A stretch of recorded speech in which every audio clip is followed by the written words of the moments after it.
அப்படிப்பட்ட பாரதி கூட over time வேலை பார்த்திருக்காருன்னு உங்களுக்கு தெரியுமா? அந்த புத்தகத்துல இருந்துதான் அவரோட ஆபீஸ்ல நடந்த ஒரு சுவாரஸ்யமான சம்பவத்தை பத்தி நாம இன்னைக்கு பார்க்கலாம். நயமா பேசி என்னை வேலை வாங்குவதிலே ஐயர் ரொம்ப கொம்பன். எனக்கு என்ன தமிழ்ல மொழி பெயர்க்கிறது ஒரு கஷ்டமா என்ன? உனக்கு அது சர்வசாதாரணமான விஷயம். இந்த வேலையை நான் செய்யும் போது எனக்கு தமிழ் மொழியினுடைய கம்பீரமும் ரசமும் எவ்வளவு பெருசுன்னு எனக்கு தெரிஞ்சது அப்படின்னு சொல்லி பாரதியார் சொல்றார். வணக்கம், இது தெய்வானை டாக்ஸ், இலக்கிய இன்பம். மகாகவி பாரதியினுடைய நிறைய முகங்கள் நமக்கு நல்லா தெரியும். அவர் ஒரு கவிஞரா, ஒரு கட்டுரை ஆசிரியரா, ஒரு இதழ் ஆசிரியரா, இப்படி அவருடைய பல பரிமாணங்களை நம்ம பார்த்திருப்போம். ஆனா அப்படிப்பட்ட பாரதி கூட ஓவர் டைம் வேலை பார்த்திருக்காருன்னு உங்களுக்கு தெரியுமா? மகாகவி பாரதியினுடைய கவிதைகள் ரொம்ப அழகானவை, அவருடைய கட்டுரைகள் ரொம்ப ஆழமானவை, இதழ்கள் அவர் கொடுத்த படைப்புகள்ன்றது ரொம்ப தனித்துவமானவை.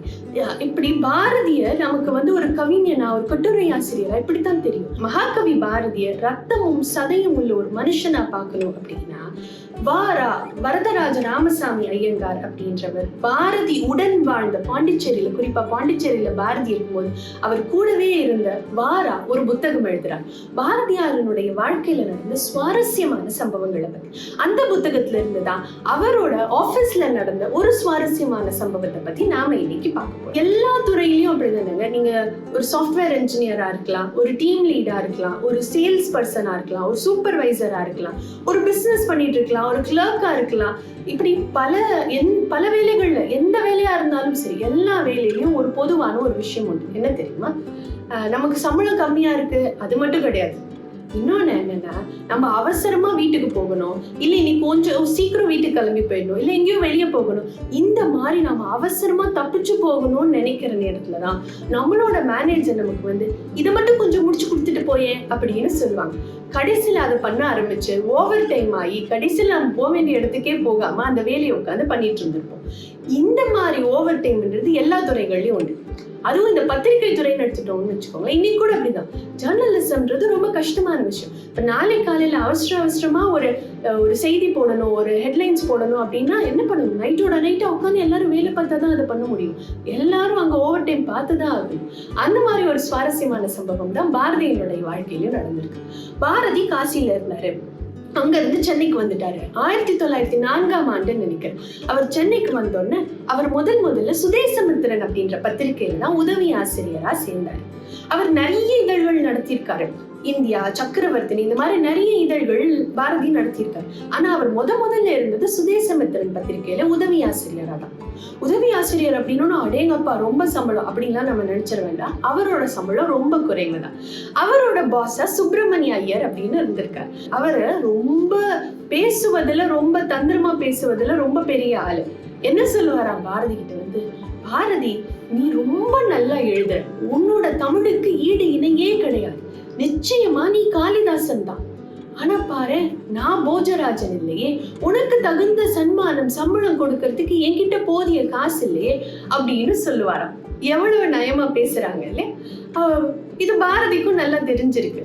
பாரதி என்ன எழுதுறாரு அப்படின்னா, நயமா பேசி என்னை வேலை வாங்குவதிலே ஐயர் ரொம்ப கும்பல் இருந்தாலும் கூட பத்திரிகை தொழிலிலே எனக்கு பழக்கமும் தேர்ச்சியும் வருவதற்கு ரொம்ப முக்கிய காரணம் சுப்பிரமணிய ஐயர் தான் சொல்லி பாரதி எழுதுறாரு.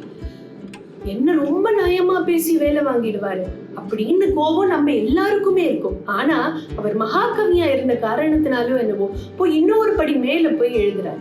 என்ன சொல்றாரு அப்படின்னா, எனக்கு இந்த பத்திரிகை தொழில்ல ஒரு நல்ல தேர்ச்சி, ஒரு எக்ஸ்பர்டைஸ் வர்றதுக்கு காரணமும் அவர் தான், என்ன வேலை வாங்கினது அவர் தான், எனக்கு ஒரு எக்ஸ்பர்டைஸ் கொடுத்ததற்கான காரணமும் அவர் தான் அப்படின்னு சொல்லி பாரதி எழுதுறாரு. அவரோட வாழ்க்கையில நடந்த ஒரு சம்பவம் அவர் பல முறை சொல்லியிருக்காராம் பாரதி. என்ன தெரியுமாச்சா? ஒரு நாள் அவர் ஆபீஸ்ல இருந்து வீட்டுக்கு போகணும், கிளம்பலாம்னு சொல்லி உட்கார்ந்துருக்காரு.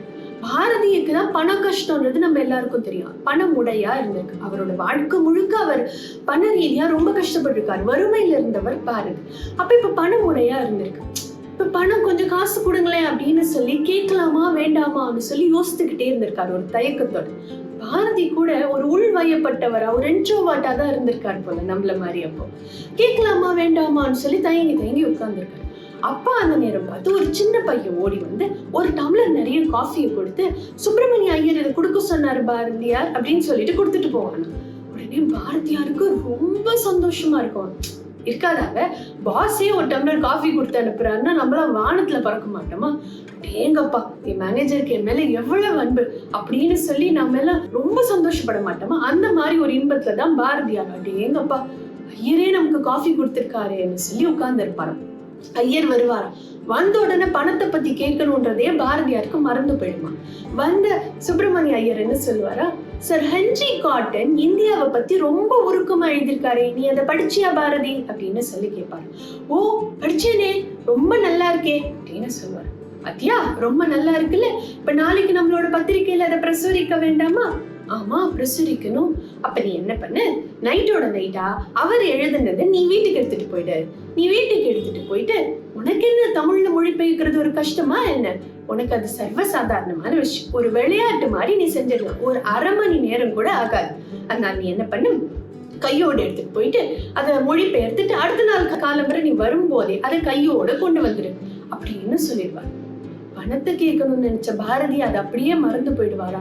ஐயோ, இப்ப வீட்லயும் போய் நம்ம வேலை பார்க்கணுமே அப்படின்னு சொல்லிட்டு, என்ன முடியாதுன்னு சொல்ல முடியும், ஒரு டம்ளர் காஃபியும் கொடுத்துட்டாரு, அதனால சரின்னு சொல்லிட்டு பாரதியும் எடுத்துட்டு போயிடுவாரா. இது பாரதி ரொம்ப சுவையா சொல்றாரு. என்ன சொல்றாரு அப்படின்னா, அதை எடுத்துக்கொண்டு வீட்டுக்கு போவேன். எனக்கு ஆபீஸ்ல மட்டுமா வேலை, தாலுகா கச்சேரி குமாஸ்தாவை போல வீட்டிலேயும் வேலை, கூலிக்கு உழைக்கிறவர்களின் கதி இதுதான் அப்படின்னு சொல்லி பாரதியார் எழுதுறாரு. வீட்டுக்கு எடுத்துட்டு போயிடுவார். ஆனா இதுல பாரதி ஒரு விஷயத்த சொல்றாரு. நம்ம எல்லாரும் பாரதியாரனுடைய இந்த வரி நம்ம எல்லாருக்கும் நல்லா தெரிஞ்சிருக்கும். யாமறிந்த மொழிகளிலே தமிழ் மொழி போல் இனிதாவதெங்கும் காணும். இந்த பாரதியாரனுடைய வரி எல்லாருக்கும் தெரிஞ்சிருக்கும். பெரும்பாலானவர்கள் என்ன நினைப்பாங்க அப்படின்னா, இது அந்த தாய்மொழியின் மீது இருக்கின்ற பற்றின் காரணமாக, தமிழ் மொழி மீது இருக்கின்ற பற்றின் காரணமாக ஒரு உணர்ச்சி வசப்பட்டு எழுதின வரின்னு நினைப்பாங்க. உண்மையிலே அது அப்படி கிடையாது. பாரதிக்கு நிறைய மொழிகள் தெரியும்.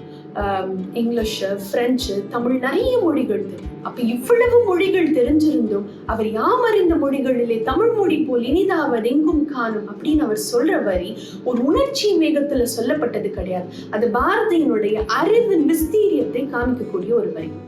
இதையே நான் இங்க சொல்றேன் அப்படின்னா, இப்ப அவர் மொழிபெயர்ப்புக்கு தானே வீட்டுக்கு எடுத்துட்டு போறாரு. அங்க போய் மொழிபெயர்க்கணும். அப்ப அவர் என்ன எழுதுறாரு அப்படின்னா, இங்கிலீஷ் ரொம்ப நயமான பாஷை, எப்படி அதை இறக்கல பாரு. அங்க இருக்கிற ஒரு வார்த்தையும் தமிழ்ல மொழிபெயர்க்கணும்னா அந்த ஒரு வார்த்தைக்கும் நேரான தமிழ் வார்த்தையை நான் கண்டுபிடிக்கணும். அப்ப இந்த வேலையை நான் செய்யும் போது எனக்கு தமிழ் மொழியினுடைய கம்பீரமும் ரசமும் எவ்வளவு பெருசுன்னு எனக்கு தெரிஞ்சது அப்படின்னு சொல்லி பாரதியார் சொல்றாரு. அந்த மொழிபெயர்ப்பு வேலையில கூட எனக்கு தமிழை கத்துக்கிறதுக்கான வாய்ப்பு கிடைச்சதுன்னு சொல்லி பாரதியார் சொல்லக்கூடிய இடம்ன்றது ரொம்ப ஆச்சரியமான அழகான ஒரு விஷயம். ஓவர் டைம்ல கூட எனக்கு தமிழ் படிக்கக்கூடிய வாய்ப்பு கிடைச்சிருக்கு அப்படின்ற, தமிழ்ல ஆழமான வார்த்தைகளை தேடக்கூடிய வாய்ப்பு கிடைச்சிருக்குன்னு சொல்லி பாரதி சொல்ற இடம் ஆச்சரியமா தான் இருக்கு. இப்படி அவர் அங்க மொழிபெயர்த்து எழுதுனதுனால எனக்கு நிறைய தமிழ் வார்த்தைகள் தெரிஞ்சது. இதுக்கு காரணம் சுப்பிரமணிய ஐயர் தான் அப்படின்னு சொல்லி பாரதியார் சொல்றாரு. நான் சொல்லிட்டே இருந்தேன் இல்லையா, இந்த பாஸ் மேனேஜர் ஓவர் டைம் பாக்குறது. இன்னொரு விஷயமும் பாஸுக்கு நல்லா தெரியும். நம்மள எப்படி ஓவர் டைம் வாங்குறதுன்னு அவங்களுக்கு தெரியும். இன்னொன்னு என்ன அப்படின்னா, எங்கெங்கெல்லாம் வேலை பார்க்க விடக்கூடாதுன்னு நிறைய பாஸுக்கும் நல்லா தெரியும். அப்படித்தான் பாரதியாரோட பாஸ் இருந்திருக்காரு. நைட்டோட நைட்டா மொழிபெயர்த்துட்டு வந்துறேன் அப்படின்னு சொன்ன அதே ஐயர் தான் ஒருபோதும் சுதேசமித்திரன்ல பாரதியார தலையங்கம் அந்த ஹெட்லைன்ஸ் எழுத விடவே மாட்டாராம். ஏன்னா பாரதியார் அரசியல் எவ்வளவு தீவிரமா இருந்தாருன்னு தெரியும். அப்ப பாரதியார் ஆங்கிலேயர்களுக்கு எதிராக ரொம்ப ஸ்ட்ராங்கா ஏதாவது எழுதிட்டு பத்திரிகைக்கே ஆபத்து வந்துருமோ அப்படின்ற பயத்துல ஒருபோதும் அவரை தலையங்கங்களே எழுத விட மாட்டார். சரியான பாஸ் தான். என்ன, பாரதியாரனுடைய வாழ்க்கையில வறுமை எவ்வளவு மோசமா இருந்ததுன்னு நம்ம எல்லாருக்கும் தெரியும். அப்ப இந்த வாழ்க்கை சம்பவங்கள்லாம் வச்சு இதுதான் அவரோட படைப்புகள்ல பிரதிபலிக்கும். அவருக்கு வாங்கின சம்பளத்துல அவர் என்ன ஒரு பெரிய வீட்லயா, தனி வீட்லயா இருக்க முடியும்? ஒண்டி கொடுத்தனத்துல தான் பாரதியார் இருந்திருக்காரு.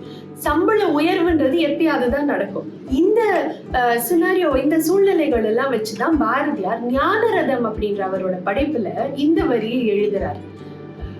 ஆபீஸ்ல ₹1 சம்பள உயர்வு கிடைக்கிறதுக்குள்ளேயே வீட்டுல 2 குழந்தைகள் ப்ரமோஷன் அப்படின்னு சொல்லிட்டு ரொம்ப நகைச்சுவையா இந்த விஷயத்த பாரதி எழுதுறாரு. இந்த மாதிரி பாரதியாரோட வாழ்க்கையில நிறைய சுவாரஸ்யமான சம்பவங்கள் இருக்கு. பாருங்களேன், பாரதியார் கூட ஓவர் டைம் பார்த்திருக்காரு. அதுல ஐயோ ஓவர் டைம் பார்த்துட்டோமே அப்படின்னு சொல்லி வருத்தம் மட்டும் படாம அதுல தனக்கு கிடைச்ச நல்லதும் நிறைய தமிழ் வார்த்தைகளை தேடக்கூடிய ஒரு வார்த்தையும் பற்றி பாரதியார் சொல்லியிருக்கிறது ரொம்ப ஆச்சரியமான விஷயம் தான். இன்னும் இது மாதிரி நிறைய சுவாரஸ்யமான செய்திகளோட அடுத்த எபிசோட்ல நான் உங்களை சந்திக்கிறேன். நன்றி, வணக்கம்.